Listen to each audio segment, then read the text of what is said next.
Se todavia, João introduz esses todavias, negativa e positivamente, e agora é positivamente, ultra, super positivamente. Se todavia, alguém, qualquer um, qualquer pessoa, eu, você, qualquer um de nós, pecar, não esqueça, nós temos, não é tivemos, não é teremos, é temos. É aqui, é hoje, e o presente é contínuo. Eu tenho hoje, porque eu tive ontem e terei para sempre. Temos advogado. Cara, que poder, que maravilha. Temos advogado. Repita comigo. Temos advogado. Temos advogado. Repita. Temos advogado. E vocês aqui, corações ao alto. Temos advogado. Temos advogado. Repita comigo. Temos advogado. Temos advogado junto ao Pai.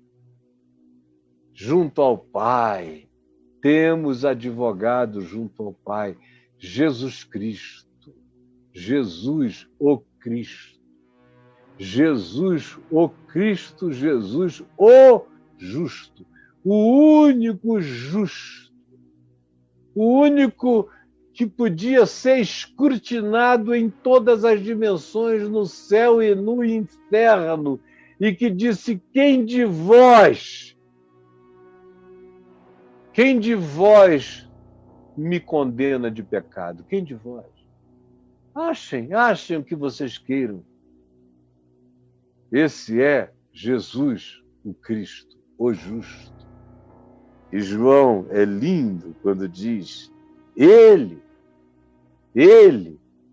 é a propiciação, a cobertura. Ele é a cobertura. Ele é aquele que se deita sobre os nossos pecados e não deixa nada de fora. Ele cobre.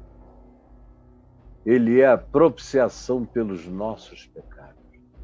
Por nós que estamos lendo esta carta, por nós que estamos tendo essa compreensão, esse entendimento, por nós que nos incluímos entre esse nós da fé, agora, nesse instante, nós, dessa comunhão lúcida e consciente, nós.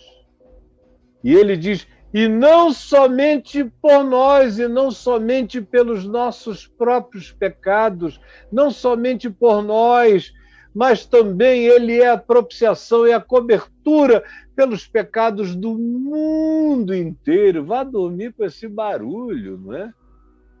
Você que crê na eleição particular, que só uns eleitozinhos, os testemunhas de Jeová têm 144 mil, mas os predestinistas dizem que os eleitos são, por exemplo, os calvinistas, os eleitos são os que frequentam igreja, os eleitos são os do cristianismo. Na hipótese mais ampla, não sendo os do calvinismo, nem os da reforma, são os do cristianismo, de um cristianismo um pouco mais reformado, porque não é de todo cristianismo. Aí vem João, que por esse parâmetro não era crente, que por esse parâmetro era considerado um liberal, um progressista, praticamente um universalista, que chega e diz: ele é a propiciação pelos nossos pecados e não somente pelos nossos próprios, mas ainda pelos do mundo inteiro. É como diz Paulo, escrevendo a Tito, falando de Jesus, nosso Deus e Salvador, não apenas dos fiéis, mas ainda do mundo inteiro. especialmente dos fiéis. Ele é o Salvador do mundo inteiro, especialmente dos fiéis. Claro, mas é do mundo inteiro. Por quê? Porque Deus amou ao mundo. O mundo que você odeia, Ele amou. O mundo que você odeia. Tem gente aqui com capacidade de odiar o Papa Francisco pela declaração gloriosa que ele fez. Uma declaração de natureza reformada, supra-reformada, que pouquíssimos reformados conseguiram se reformar nesse nível e nesse ponto, mas que Lutero teria aplaudido, porque a reforma que Lutero queria era muito maior do que a reforma que ele conseguiu. Mas tem gente que consegue ficar com raiva de ele chegar e dizer que os gays também são filhos de Deus. O cara fica com raiva, com raiva. E eu digo, é meu irmãozinho querido Francisco, grande privilégio que eu teria, por exemplo, antes de morrer, Francisco, seria te encontrar e te conhecer aí em Roma, para te dar um beijo fraterno, em nome de Jesus. Mas tem gente aqui querendo jogar pedra em mim. Aí eles não podem, eles jogam pedras digitais. Bah, bah, bah. Pode jogar à vontade. Não somente pelos nossos próprios, mas ainda pelos do mundo inteiro. Por quê? Porque Deus amou. Esse mundo que você odeia, dos becos escuros que você inferniza, dos quais e nos quais você não consegue enxergar a graça de Deus operando em ninguém. Deus amou o mundo que você odeia. Amou esse mundo de gente, de islâmicos, de budistas, de taoístas, de kardecistas, de umbandistas, de candomblecistas, de todo tipo de confissão e de ateístas e de agnósticos. Deus amou o mundo, amou a humanidade, porque a criação dele, o cosmos, Deus amou o cosmos, é claro, mas tem gente que odeia até o cosmos, odeia a física, odeia a astrofísica, odeia saber de buraco negro, de buraco de minhoca, odeia saber de novos achados, fica com ódio quando se diz talvez haja material que compatível com a água no planeta tal, ou até num ente celeste passando, se pousou lá e quem sabe se verificou que existe a possibilidade de que ele tenha se desprendido de um grande outro corpo celeste onde houvesse água, porque se detectou os elementos constitutivos da água. Lá nas partículas mínimas daquele ente celeste, o cara fica com ódio, com raiva, com zanga. Tem gente que fica com zanga quando se anunciam certas curas científicas. Outros com ódio de saber que o genoma humano foi todo destrinchado, que a engenharia genética pode chegar nas nanopartículas de dimensões do teu DNA que você não podia nem imaginar. Com ódio de preservação do meio ambiente. Tem gente que odeia, que prefere ver queimada para boi pastar e soltar pum, pum, e arrotar, até, meu Deus, rasgar a camada de ozônio. Mas o cara diz, eu prefiro isso do que a preservação da natureza. São os carnívoros inveterados. Eu não consigo entender como eles dizem que amam a Deus e odeiam a criação.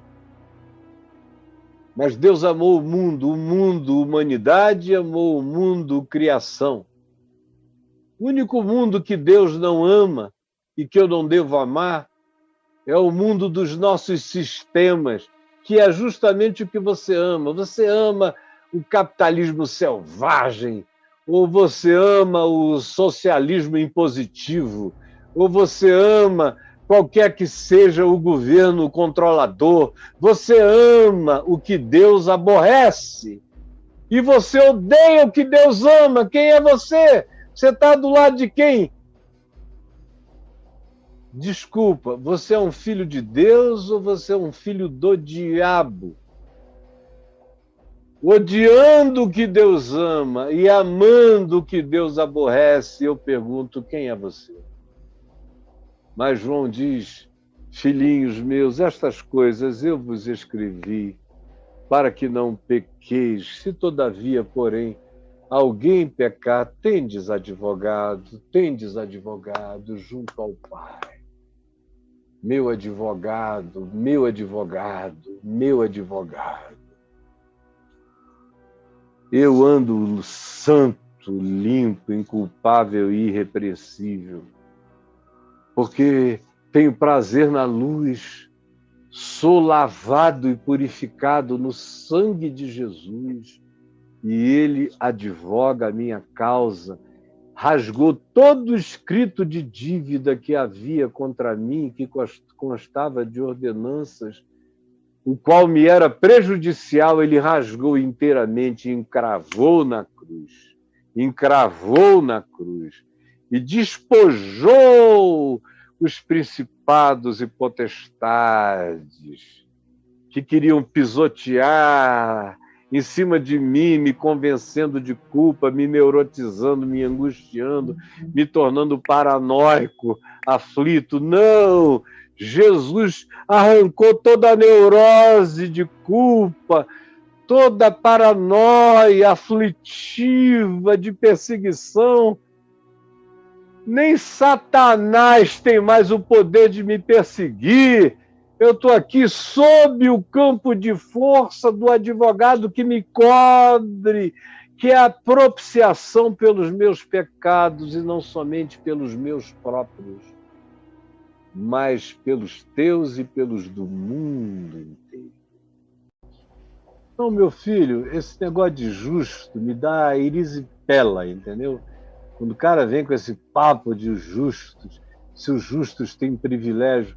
O que eu aprendi na Escritura, em você ler no livro do Eclesiastes para começar, depois em Provérbios, depois Jesus ensina, que o justo e o ímpio podem ter o mesmo final. Eles vêm os dois, um avião com justos e ímpios viajando, cai, morre todo mundo. Justos e ímpios, no mesmo jumbo. Aí você pode dizer, mas os justos estavam na primeira classe. Ou os justos morreram com o cinto apertado. Meu Deus, essa é uma pergunta, meu filho, patética. Patética. O livro de Eclesiastes diz que o fim dos justos e dos ímpios frequentemente é o mesmo. Provérbios também. Os profetas todos, inclusive todos eles viveram mortes horrendas. A pior de todas foi a de Isaías, que do seu ponto de vista tinha que ser classificado como um justo, não é? E foi cerrado pelo meio. E Jesus acabou com essa história no episódio da Torre de Siloé, quando veio alguém como você chegou para Jesus e falou, Jesus, a Torre de Siloé caiu com 18 pessoas que estavam subindo lá.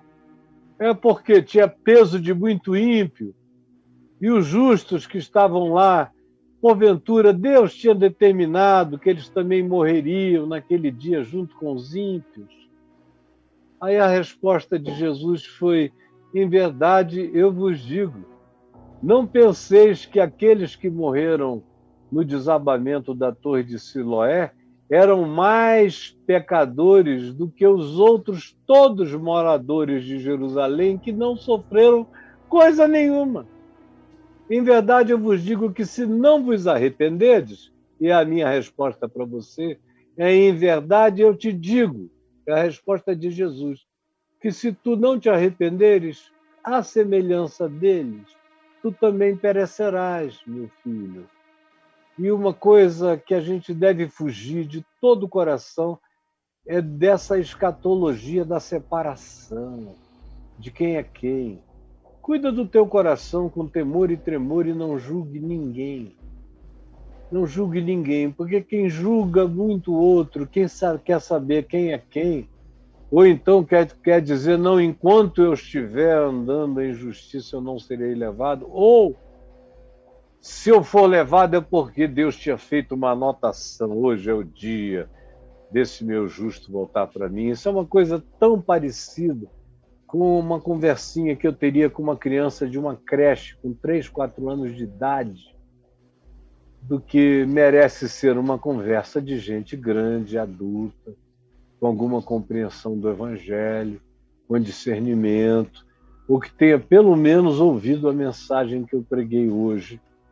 Faria com que esse não fosse mais um assunto na sua cabecinha, que é o que eu desejo de todo coração, é que esse assunto desapareça para você. O que sobre seja você aprendendo a andar com as próprias pernas, com temor, tremor, amor, verdade, luz, misericórdia, perdão, compassividade. Esse é o caminho de um justificado. O Novo Testamento não lida com a figura do justo, a não ser como justificado. Ela não trabalha com a categoria do justo como um cara que é de Deus por ser tão perfeito que Deus tem que recebê-lo, que não dá para Deus não recebê-lo. Não. Todos pecaram, não tem nenhum justo, é o que diz Romanos, no capítulo 3, citando o Salmo, diz: pois não há nenhum justo, não há nenhum sequer. Todos se desviaram, todos se perderam, todos a uma se extraviaram. Pois todos pecaram e todos igualmente carecem da glória de Deus. O único justo diante de Deus é o justificado, que anda com o coração quebrantado, Amém. que não se atribui justiça própria, que não tem paradigma para julgar nenhum outro ser humano. Antes, olha para todos com amor, com compaixão, e olha para si mesmo com temor, tremor e um coração curvado diante de Deus. Amém.